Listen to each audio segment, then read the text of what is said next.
Hi everyone. Today we will discuss a rotational motion, and in rotational motion the first concept that we come across is center of mass. So we have this concept of center of mass. Okay, so we will discuss the center of mass, center of gravity, and consequently we will discuss the entire concept of this rigid body.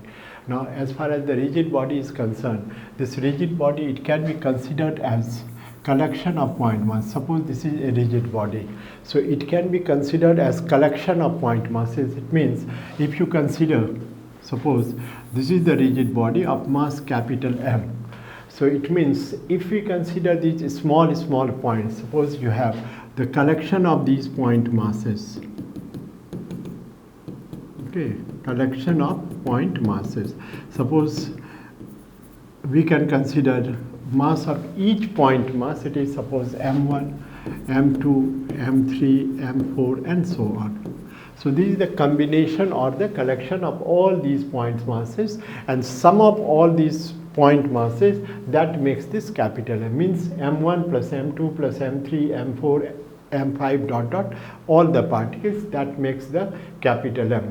So every point here has its own location. This because these are small point masses, very small point masses, so it has its own location. It has its own location here. This point has its own location. So every point mass has its own location because almost it is dimensionless.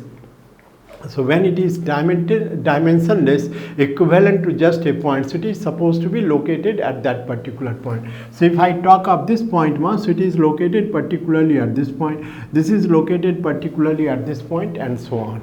But where does this capital M located? Because this is the entire mass. Its mass value is capital M. Where is that mass capital M located? We can't say that this capital M is located here, or any other point.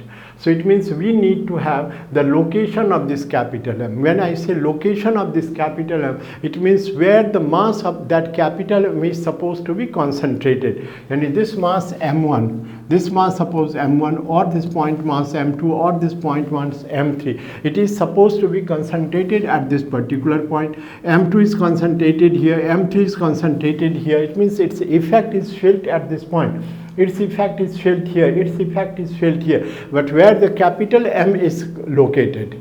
So it means just for that, because there will be different features of this capital M. Sometimes it can be at rest, sometimes it can be moving, sometimes it can have simple harmonic motion, that is the oscillatory motion in general. Some kind it can have a circular motion. So all those things can happen with this capital M. But for the physical behavior of this capital M, we need to locate a particular point where this capital M, this is supposed to be concentrated.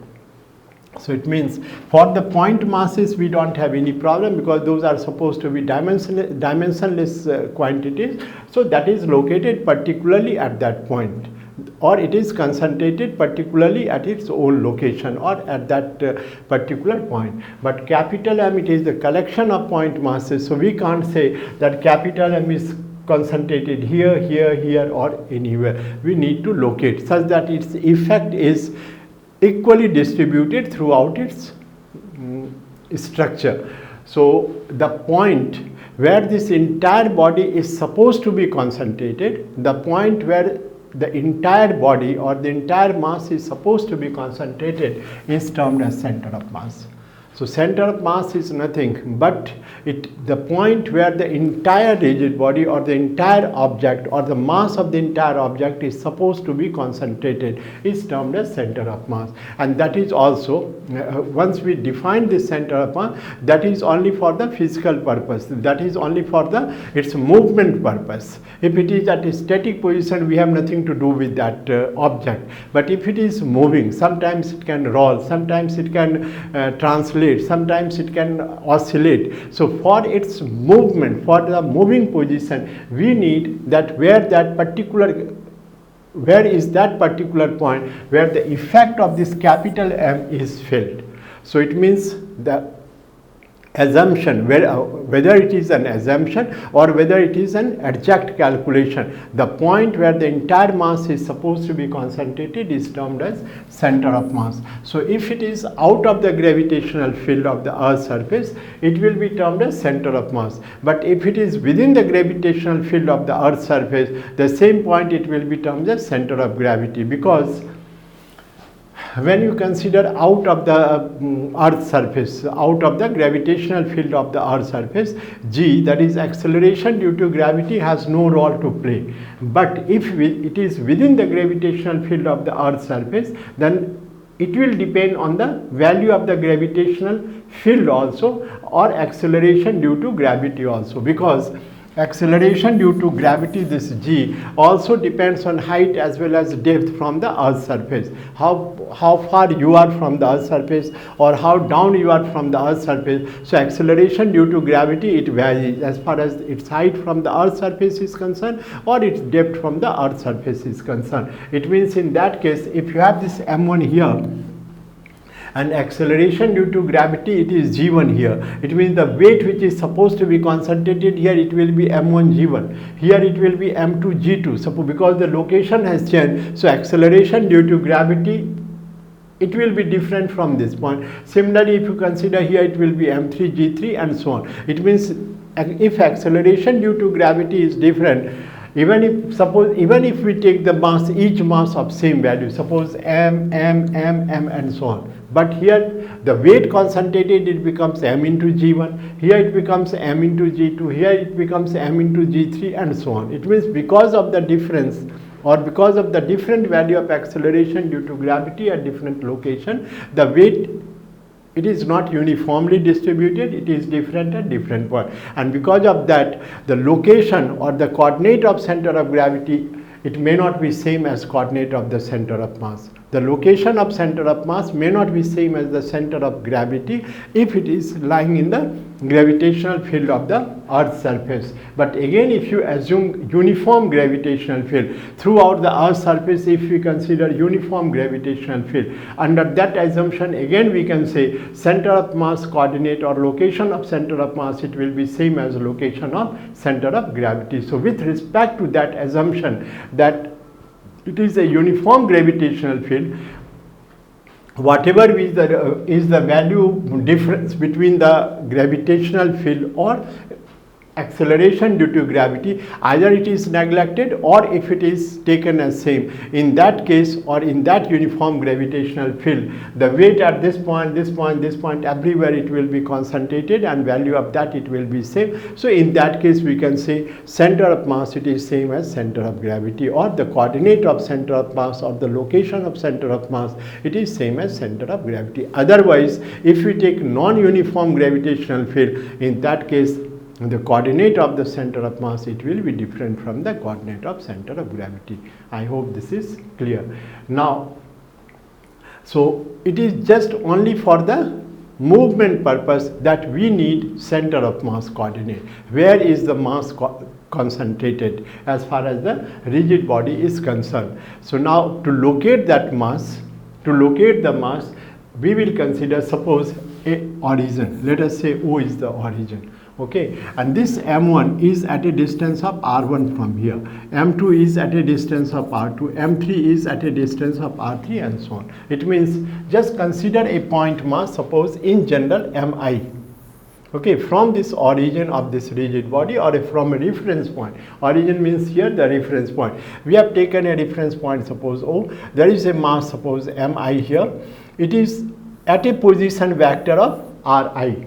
Now we are generalizing the situation. It is at a position vector of ri. Now if I varies from suppose 1 to n, then this will be your m1, m2, m3 and so on. Similarly, distances, it will be r1, r2, r3 and so on of each point masses, as we have discussed here. So with respect to this, as far as the calculation part of the center of mass is concerned,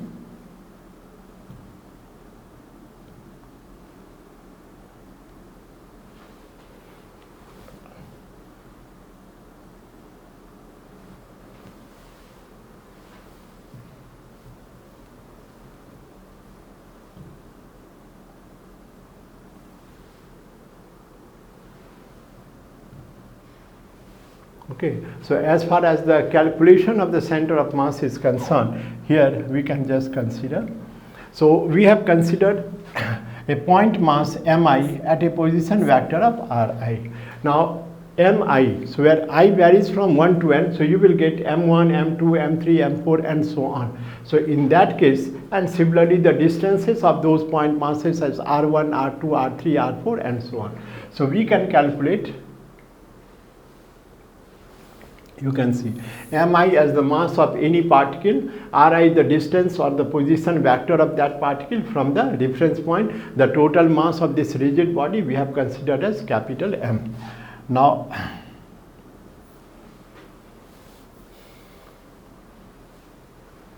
so the coordinate of the center of mass, if it is means the position vector,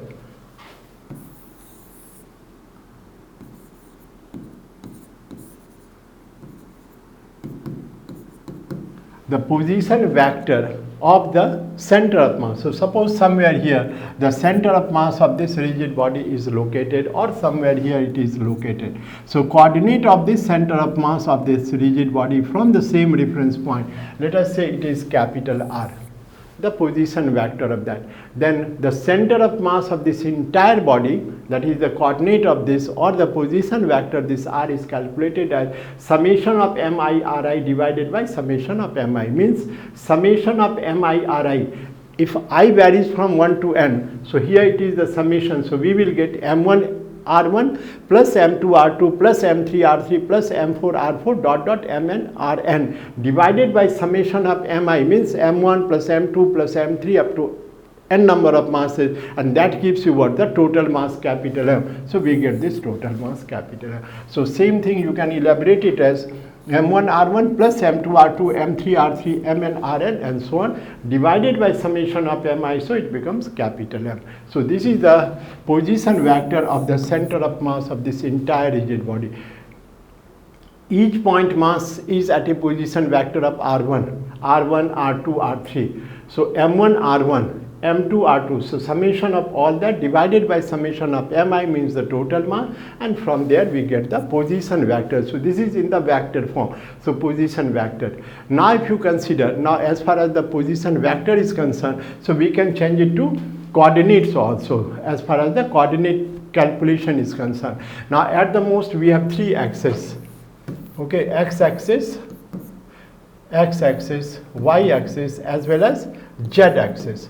Now if you take the coordinate along this as x, along this as y and along this as z of any point or any point mass, then again the same position vector, it can be represented along different coordinates, and that if we want to calculate in the coordinate form, so you can write this as summation of mixi, means position vector of m1, it is how much? r1. Now that r1 will have three coordinates, x1, y1, z1 as far as all the three dimensions are concerned. So x-axis will give you the x coordinate of the position vector of the center of mass, y coordinate will be the y coordinate of the position vector of the center of mass, similarly the z coordinate. So m1 x1 plus m2 x2 plus m3 x3 plus m4 x4 dot mn xn divided by total mass, that is capital M. Similarly you will have m1 y1 plus m2 y2 plus m3 y3 dot mn yn divided by capital M, and similarly for this. So we can just understand, suppose you have this is total M, we have this point mass M, its position vector is r from the origin. Now this r, it will have what? X coordinate, y coordinate as well as z coordinate. So x along this, y along this, z along this. Same it will be for other particle. This is suppose m1. So if it is m1 and it is at a distance of x1, and this is suppose r1, so this will be y1, this will be z1. Similarly we will have m2, so again x2, y2, z2. So m1 x1 plus m2 x2 plus m3 x3, so on. So that gives you what? Summation of mi xi upon total M.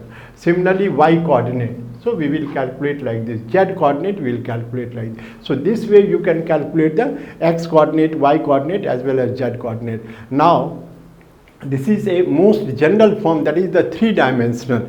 If a particle is just lying along x-axis, okay, and we need to calculate its center of mass, then y coordinate or z coordinate, it will be what? 0, because it is along x-axis. So y coordinate, z coordinate, it will be 0. So in that case we will simply write x bar, where x bar is the representation for x coordinate of the center of mass of that object, and we will simply write m1 x1 plus this m2 x2 plus m3 x3 divided by m1 plus m2 plus m3, or you say total mass capital M. If there are only m1, m2, m3, if there are n number of masses, then m1 x1 plus m2 x2 plus m3 x3 dot dot mn xn divided by total mass m1 plus m2 plus m3, that is capital. So this way we can calculate.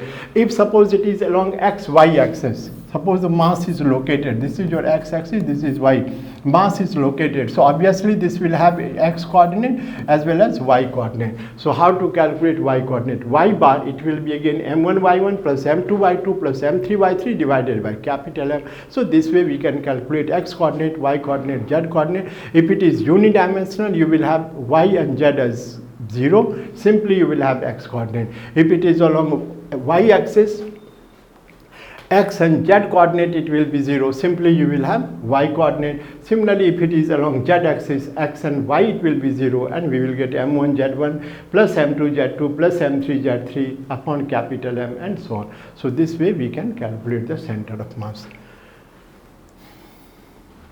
Now these are for the fixed masses. Okay, now suppose you have variable mass. Suppose you have a uniformly distributed mass system. Let us say you have this rod, its length is L, so it is uniformly distributed, yani this total mass, if it is of mass capital M, then throughout this mass is uniformly distributed. Okay, here you can consider m upon this L, that is mass per unit length. So throughout it is uniformly distributed, but still it has a single shape, that it seems to be rectangular, but you can also have like this. You can have mass, it's like this, conical shape. Okay, so here you can see, if you consider this much structure, mass of this, it will be, let us say this part is small L1.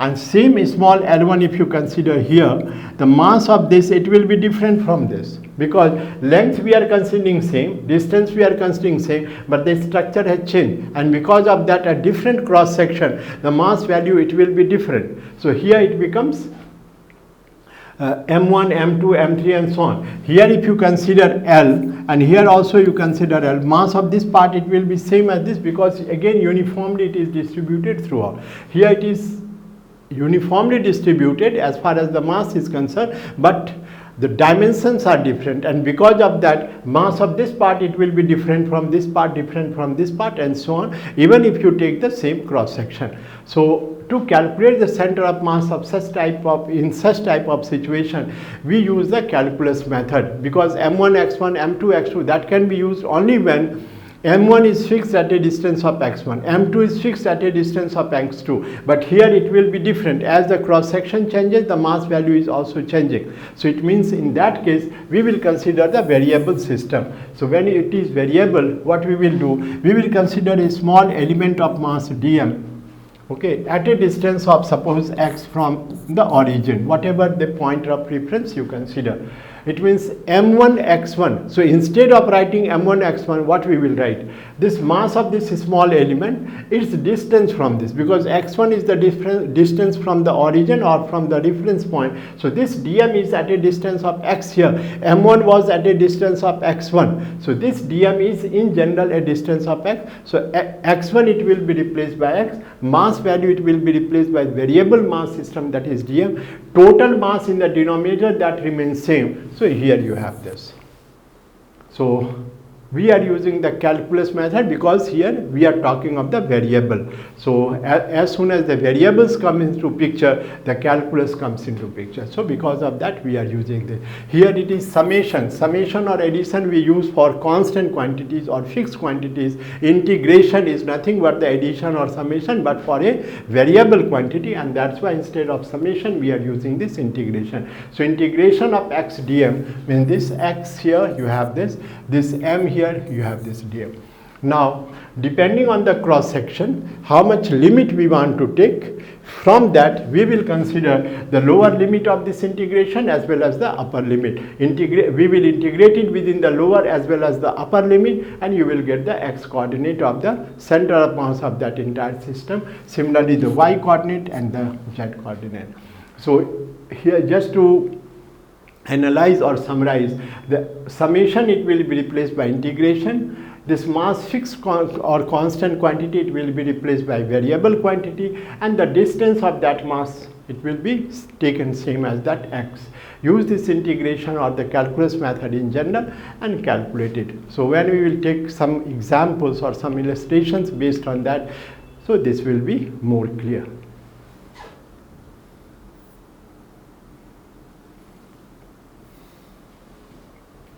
So we have already discussed the center of gravity. So center of mass and center of gravity, if it is a uniform gravitational field survey, then the location or coordinate, it will be same. If it is different, then only there will be change. Coordinate of the center of mass, it will be different from the coordinate of the center of gravity, because acceleration due to gravity is different at different location, because it depends on height from the earth surface, it depends on the depth from the earth surface.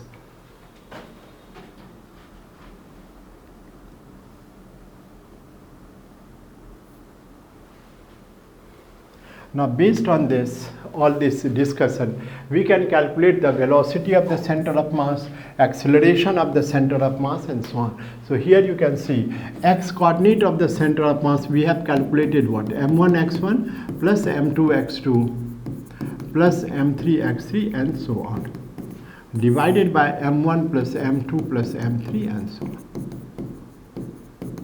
Okay.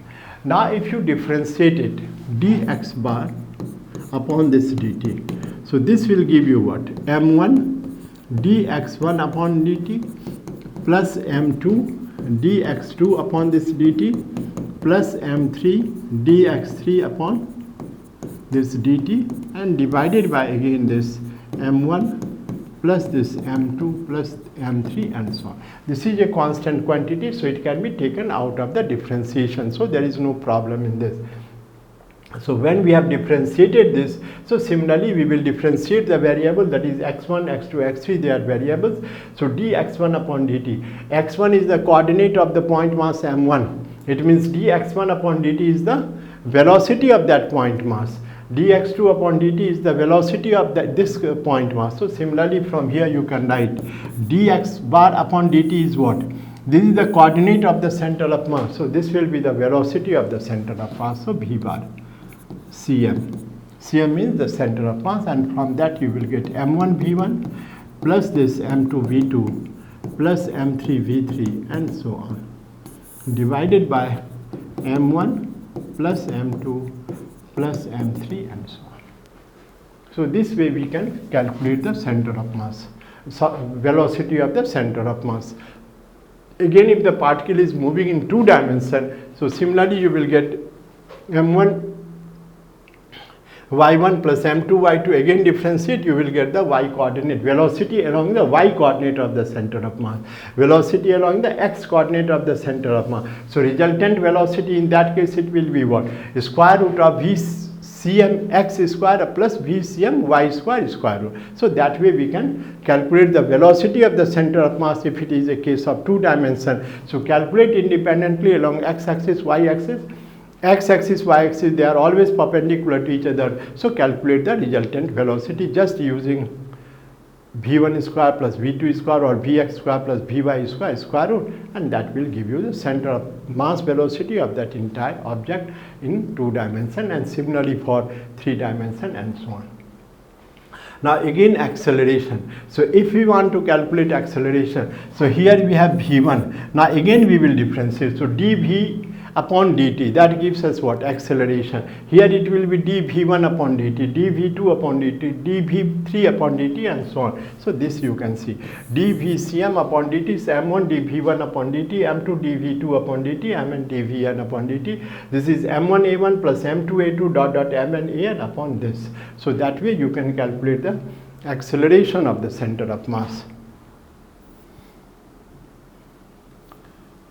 So here you can see again. So it is m1a1 plus m2a2 dot dot mn upon m1 plus m2 plus m. Now m1a1 is what? Force experienced by point mass m1. m2a2 is force experienced by that point mass m2. So in general we can write f1 plus f2 plus f3. That becomes what?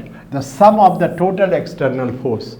This guy, because acceleration is possible only when external force is applied on the system. Acceleration can't take place because of the internal forces. When you apply some external forces, only then the objects move with certain acceleration, otherwise it will remain at rest or it will move with a uniform velocity. It can't have the accelerated motion. So here, that's why we have written this F external. So F1 plus F2 dot dot Fn, this is Fn here, is equal to summation of all external forces divided by m.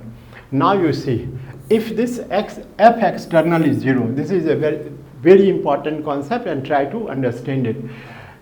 ACM, it is summation of all external forces divided by capital M.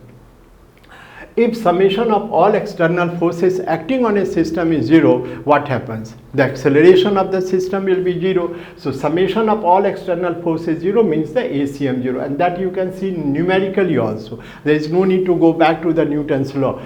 Here it is 0, so obviously here it is 0 because this is term in the numerator. That means if acceleration is 0, that means velocity of the center of mass will remain what? Constant, because dvcm upon dt, that is 0. dvcm upon dt is your acceleration and that is 0, and first order differentiation of a quantity, if it is 0, it means that quantity has to be a constant quantity. So here first order differentiation of this is 0 because acceleration is 0. It means it has to be constant. So Vcm is constant. That means if summation of all external force acting on a system, now we can analyze it in other way. If summation of all external forces acting on a system, if it is 0, it means the particle or the object or the mass is moving with uniform velocity. It is moving with the uniform velocity, or if it is, this is also 0, it means the particle is supposed to be at rest, or the object in general is supposed to be at rest. So this gives you a general conclusion. Hence, if no external force acts on a system, its center of mass will remain at rest or will move with a constant velocity. Either it is supposed to be at rest or it is moving with a constant velocity. It can't have the accelerated or the retarded motion.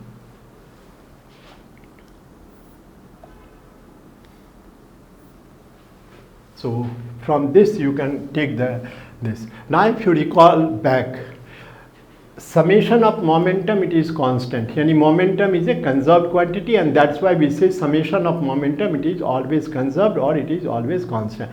That happens, this conservation of this momentum principle is applicable when summation of all external forces is 0.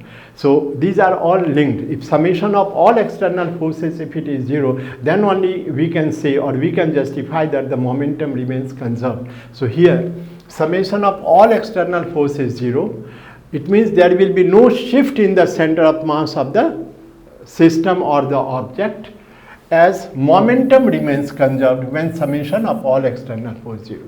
So summation of all external force 0 means the momentum remains conserved, and when momentum remains conserved, there will be no shift in the center of mass position. So no shift in the center of mass position just because the velocity is either uniform there or velocity or the system is at rest. So if system is at rest, obviously there is no shift in the center of mass. Even though it is moving with the uniform velocity, we say there will be no shift in the center of mass position. Means you don't get confused. Here suppose center of mass is located here and the particle has moved from this point to this point.